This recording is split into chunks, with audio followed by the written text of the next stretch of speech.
नमस्कार, देवभूमि समाचार में बहुत स्वागत है आपका। मैं हूं आपके साथ प्रियंका मिश्रा। बुलेटिन की करेंगे शुरुआत। उत्तराखंड की बागेश्वर सीट पर हुए उपचुनाव में बीजेपी ने जीत का परचम लहराया है। बीजेपी प्रत्याशी पार्वती दास ने अपने प्रतिद्वंदी को 2405 वोटों से मात दी है, जिस पर बीजेपी ने कहा है जनता का जहां आभार व्यक्त किया है, तो वहीं कांग्रेस इसे लोकतंत्र पर हमला बता रही है। देखिए खास रिपोर्ट।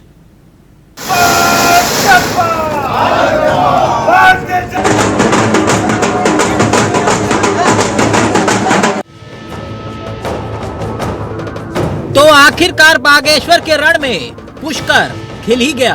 भाजपा के पूर्व कैबिनेट मंत्री और बागेश्वर से विधायक रहे चंदन राम दास के निधन के बाद खाली हुई सीट पर अब उनकी पत्नी की जीत हो गई है।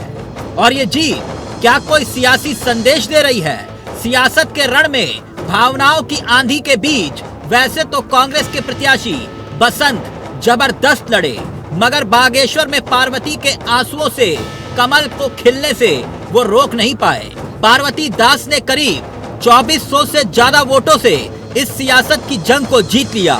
अब इस जीत के सियासी मायने निकाले जा रहे हैं। बीजेपी गदगद है, जश्न मना रही है, जबकि कांग्रेस आरोपों के तीर छोड़ इल्जाम लगा रही है कि सत्ता की ताकत थी जो कांग्रेस हार गई, वरना जीत तो तय थी। मैं सबसे पहले तो बागेश्वर क्षेत्र की महान जनता का हृदय से आभार व्यक्त करना चाहता हूं कि उन्होंने अपना विश्वास लगातार जैसे पिछले 4 चुनाव से भारतीय जनता पार्टी पर व्यक्त करते रहे हैं, आशीर्वाद देते रहे हैं। इस बार फिर से उन्होंने आशीर्वाद दिया है। मैं पार्वती दास जी को बहुत शुभकामनाएं देता हूँ, बधाई देता हूँ। वे मातृशक्ति की जीत है। हमारी माताओं बहनों का मैं दिल से आभार व्यक्त करना चाहता हूं, बड़े बुजुर्गों का, नौजवानों का, जिन्होंने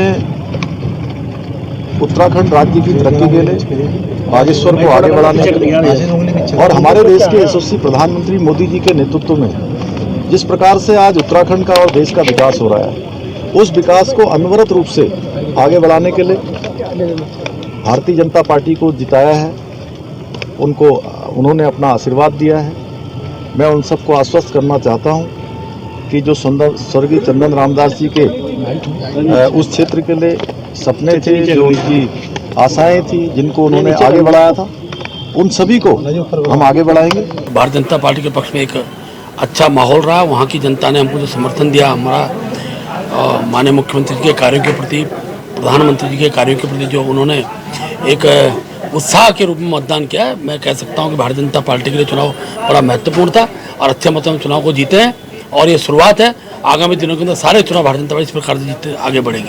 कांग्रेस की हार की वजह क्या मानते हैं? देखिए, कांग्रेस आयातित प्रत्याशी लाएंगे, धन बल के आधार पर जब चुनाव लड़ा जाएगा और इस पर ज़्यादा पैसे के बल पर चुनाव लड़ने की जो पद्धति कांग्रेस द्वारा खड़ी की गई थी, मैं कह सकता हूँ बागेश्वर की जनता ने उसको नकार दिया है और वहाँ पुनः विकास को वहाँ की जनता ने स्वीकार किया और भारतीय जनता पार्टी वहाँ भी यही हुई है। जैसे मैंने आपको बताया कि 3 पार्टियां मिलकर हमारे खिलाफ चुनाव लड़ी हैं और फिर भी हम इस चुनाव को जीत के आए हैं, तो कहीं ना कहीं बागेश्वर की जनता ने एक रुझान दे दिया है 24 के लिए भी कि जब 24 में चुनाव होगा तो स्पष्ट रूप से 5 सीटें लोकसभा की भारतीय जनता पार्टी उत्तराखंड में जीतेगी। सत्ता बल, धन बल का इस्तेमाल किया,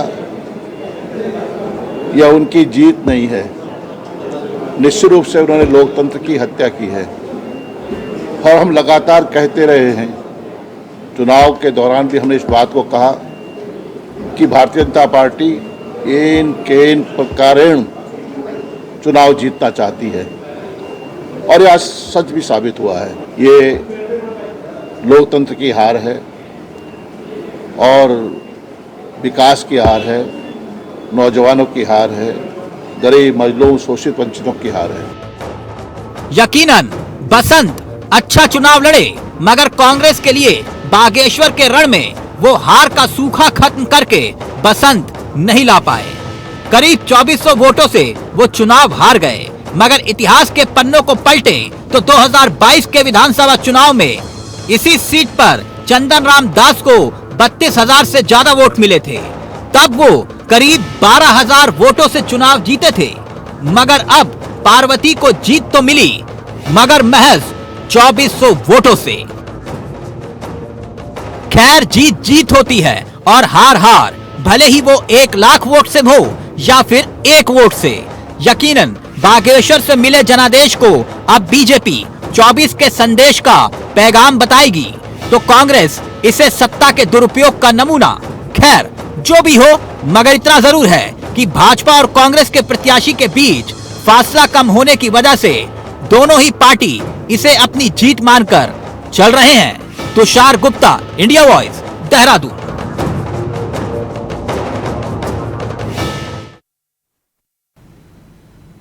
बागेश्वर उपचुनाव में बीजेपी की प्रत्याशी पार्वती दास की जीत पर कर्णप्रयाग में बीजेपी के कार्यकर्ताओं ने आतिशबाजी की और एक दूसरे को मिठाई खिलाकर बधाई दी।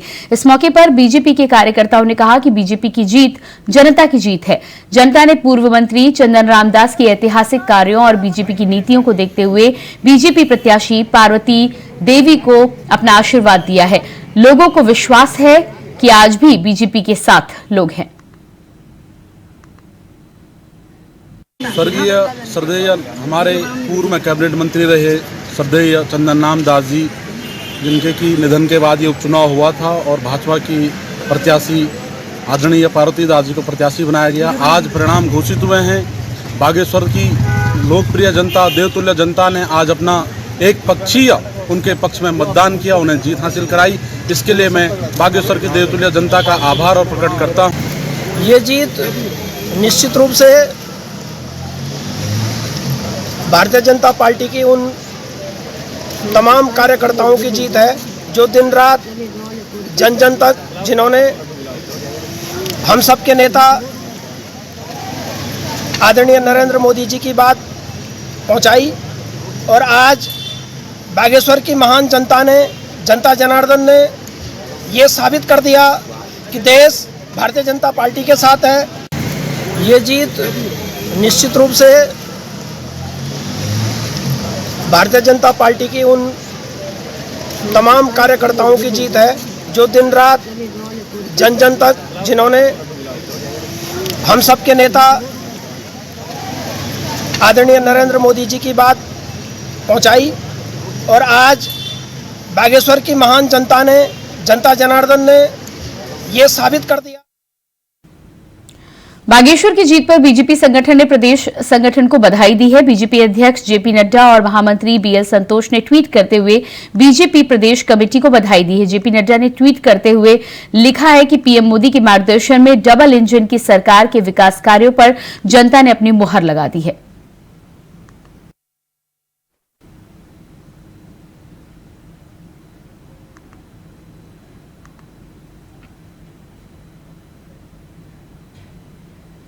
मानसून सत्र के तीसरे दिन सदन की कार्रवाई शुरू होने से पहले कांग्रेस के विधायकों ने विधानसभा की गैलरी में धरना दिया और नारेबाजी की।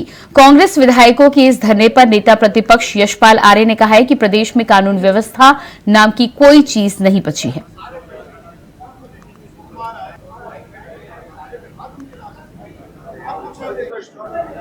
व्यवस्था जो पूरी तरह ध्वस्त हो चुकी है, लचर हो चुकी है, अपराधी बेलगाम है और कानून के नाम की चीज इस प्रदेश में नहीं रही है।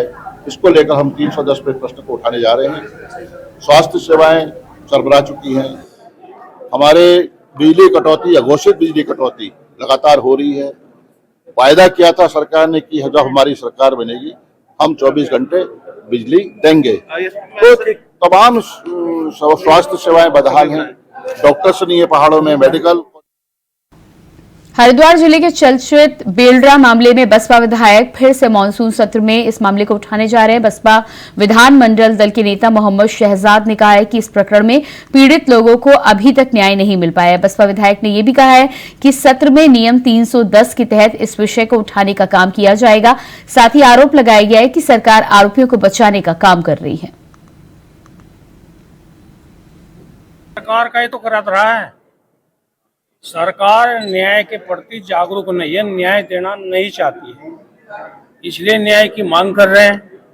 और बेलडा प्रकरण बहुत बड़ा प्रकरण है, बहुत पुलिस द्वारा अत्याचार किया गया है और अनेक वहां आयोग सरकार द्वारा भेजे गए, लेकिन कोई कार्रवाई नहीं है। राजनीति करने का विधानसभा सत्र के तीसरे दिन चक्राता विधायक प्रीतम सिंह ने विशेष अधिकार हनन को लेकर सवाल उठाया, जिसे तत्काल रूप से संज्ञान लेने के बाद विधानसभा अध्यक्ष खंडूरी ने उत्तराखंड के चीफ सेक्रेटरी एसएस संधू को समन कर दिया और कड़ी फटकार भी लगाई। विधानसभा अध्यक्षता के तौर पर साफ तौर पर यह कहा गया कि विधायक अपने क्षेत्र की जनता के द्वारा चुने जाते हैं और उनके जनप्रतिनिधि होते हैं। वहीं अधिकारी जनसेवक है, इसलिए अधिकारीकरण जनप्रतिनिधियों के दिए गए प्रोटोकॉल का पालन करना सुनिश्चित करें।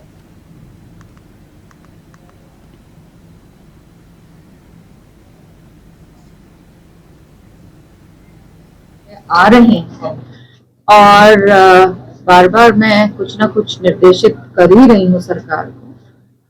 आज भी एक मामला, कल एक आया और परसों एक आया, फिर कल एक आया। तो कहीं ना कहीं ये नहीं कहा जा सकता कि प्रीतम सिंह जी के साथ ये हुआ या बेहड़ जी के साथ या आदेश चौहान जी के साथ ये हुआ। ये एक इंस्टीट्यूशन के साथ हो रहा है।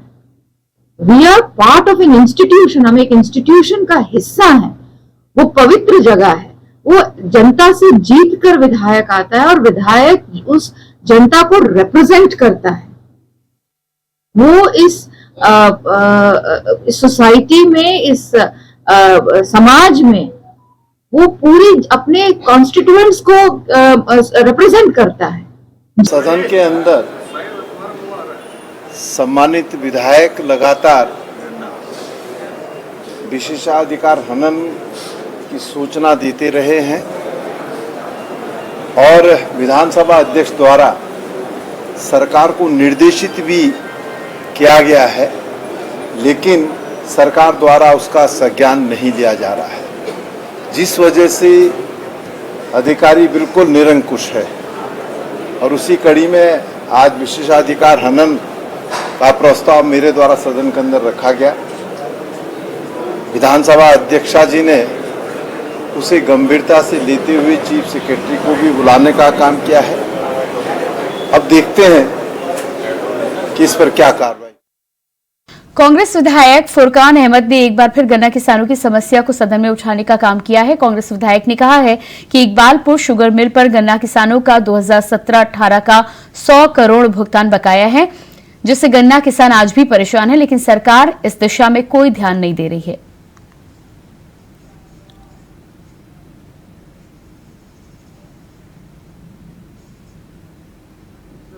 पूरे उत्तराखंड में और हमारे ज्यादातर हमारे जिला हरिद्वार में बहुत भयंकर आपदा आई। इससे हमारे फसलें बर्बाद होगी और जो नदी के किनारे जो हमारे खेत होते किसान होते वो सब पानी में बह गए और लोगों के घरों में पानी भरा, मकान बहे, जान की माल की नुकसान हुआ। अब तक के सबको मुआवजा देने की तो दूर की बात, अब तक के जांच भी पूरी नहीं की।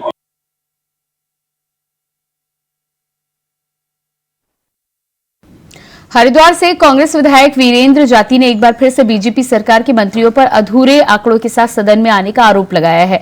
विधायक ने कहा है कि सरकार से मुआवजा देने का प्रश्न पूछा, जिस पर मंत्री ने कहा कि 1 करोड़ 71 लाख का मुआवजा वितरित किया गया है, जबकि सच्चाई ये है कि बीमा कंपनियों को किसानों की तरफ से पिछले साल में 1161 करोड़ का प्रीमियम दिया गया था और कंपनियों ने कितना भुगतान दिया है, इसकी जानकारी सरकार के पास नहीं है। कांग्रेस विधायक ने कहा है कि सरकार की मंशा बीमा कंपनियों को लाभ पहुंचाने की है, इस वजह से किसानों का बुरा हाल है।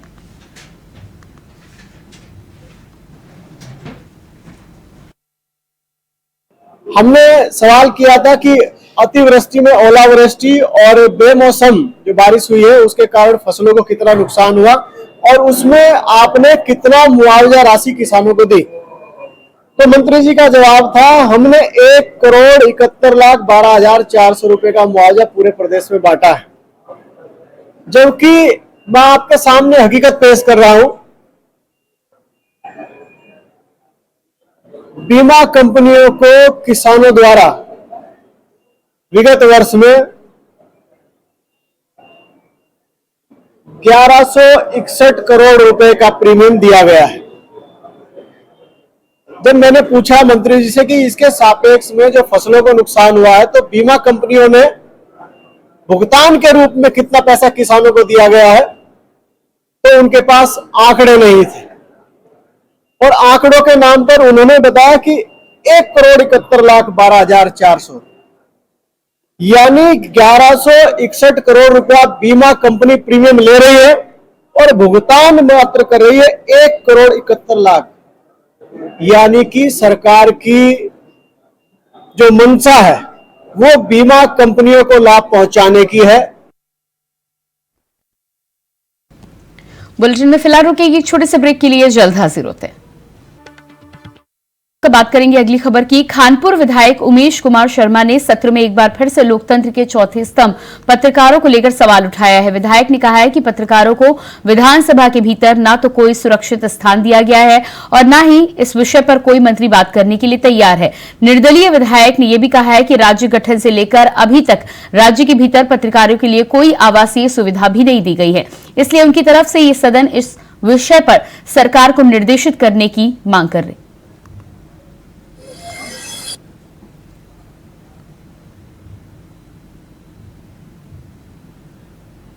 सरकारों से एक बात पूछना चाहता हूं। वर्तमान सरकार नहीं, जब से इस राज्य का गठन हुआ और पहली निर्वाचित सरकार तिवारी जी के नेतृत्व में जो बनी, तब से लेके आज तक पत्रकारों के हितों के लिए कौन सी जन कल्याण योजनाएं सरकारें लाई?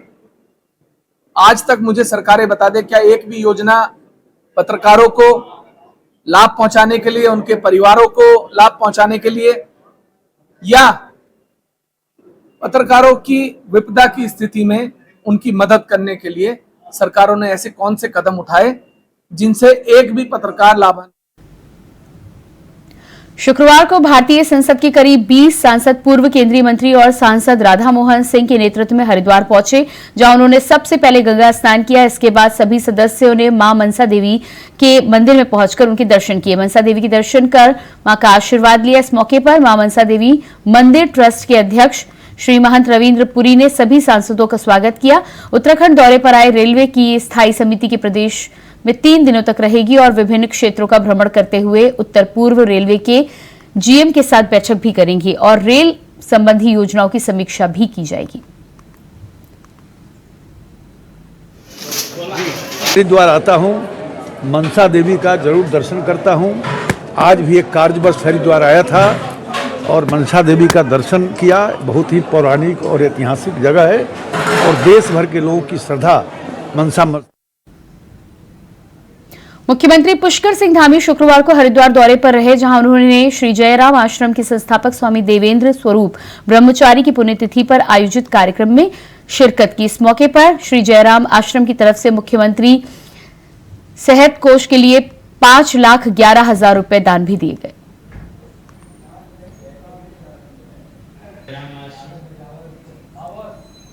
मेरे गुरुदेव की 19वीं पुण्यतिथि आज जयराम आश्रम के सभी सम्मानित भक्तों के और संत समाज के आशीर्वाद से मनाई है। माननीय मुख्यमंत्री श्री पुष्कर सिंह धामी जी भी महाराज श्री को पुष्पांजलि करने के लिए पधारे थे।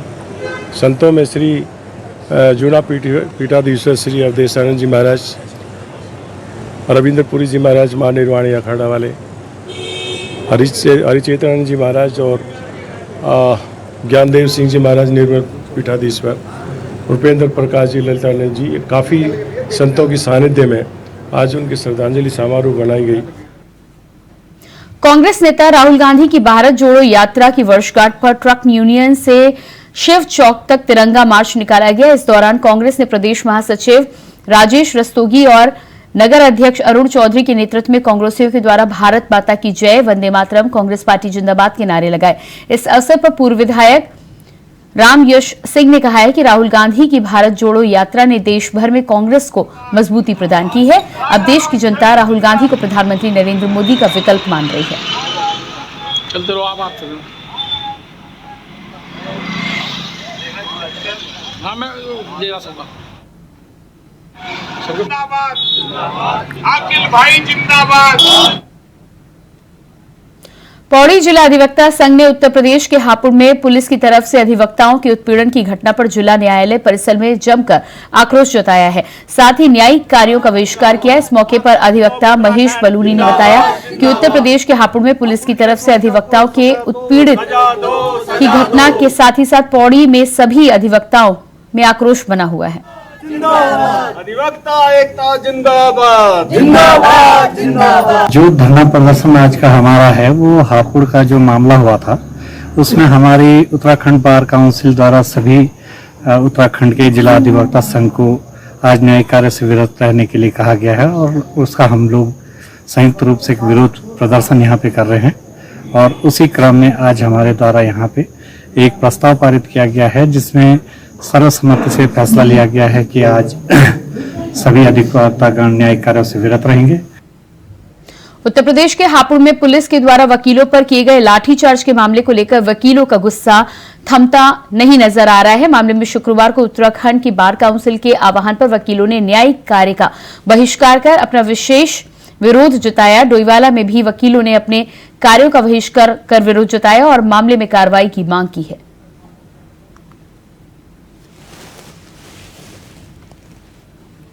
यही है, एक तो वो जो झगड़ा हुआ है वहाँ पे, हाँ दोषी है, उन्हें सजा दिलाई जाए। और यहाँ देहरादून में जो है ये भी कांड हुआ है रजिस्ट्री वाला, इसमें जो है वकीलों को टारगेट किया जा रहा है। इस और जितने भी अधिकारी हैं, जो बड़े अधिकारी हैं, उन्हें सबको बचाया जा रहा है। निष्पक्ष रूप से जो है इसका वो होना चाहिए। काउंसिल ऑफ उत्तराखंड ने पूरे उत्तराखंड के अधिवक्ता संघ जितने भी हैं, जितनी बार हैं, सबसे आह्वान किया है कि जो हापुड़ में पुलिस लाठीचार्ज हुआ है, जो बर्बरता हुई है, और उसके बाद सरकार से मांग करने के बाद भी जो कार्रवाई नहीं की गई है उसके खिलाफ, और रुद्रपुर में भी अधिवक्ताओं के साथ पुलिस ने दुर्व्यवहार किया है, और देहरादून में भी जो चर्चित भूमि घोटाला है उसमें सिर्फ अधिवक्ताओं को टारगेट किया जा रहा है। तमाम जो आला अधिकारी हैं उनको सरकार बचाने का काम कर रही है। इसको ध्यान में रखते हुए आज विरोध स्वरूप आज पूरे उत्तराखंड के अधिवक्ता। खबर लक्सर से है, जहां तमिलनाडु के मुख्यमंत्री के बेटे उदयनिधि स्टालिन के द्वारा सनातन धर्म पर की गई टिप्पणी से लोग नाराज हैं। हिंद मजदूर किसान समिति के सैकड़ों कार्यकर्ताओं ने लक्सर में जुलूस निकालकर प्रदर्शन किया, साथ ही स्टालिन का पुतला भी फूका। इस दौरान कार्यकर्ताओं ने स्टालिन के खिलाफ जमकर नारेबाजी की।